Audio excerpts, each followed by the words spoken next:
It's the 20th Sunday of Ordinary Time, and we're talking about the rock.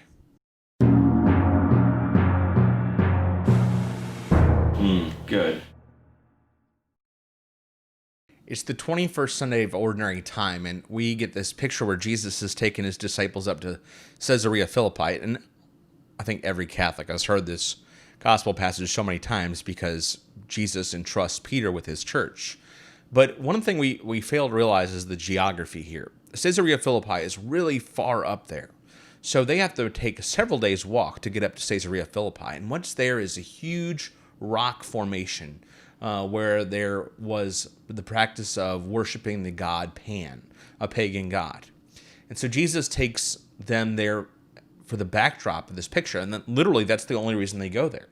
And so that they can see this humongous rock and see that there is a place there at that rock that they called Hades, that they called hell, and they would throw offerings into the netherworld. They would even sacrifice children at times there in that place. So Jesus stands there in stark contrast and says, "See how big this rock is? Peter, you are rock, and upon you I will build my church." Now keep in mind, it is Jesus' church. It's not Peter's church. But St. Peter is the rock on which the church is built. And Jesus says, "And the gates of the netherworld shall never prevail against it." The last part of this, or probably the most significant part that we maybe sometimes forget, is that Peter says here who Jesus is. He is able to identify Christ as the Savior.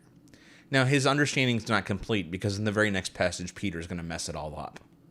But still, Peter's able to articulate that Jesus is the Christ, that he has faith, and it shows that he is growing in his path as a disciple.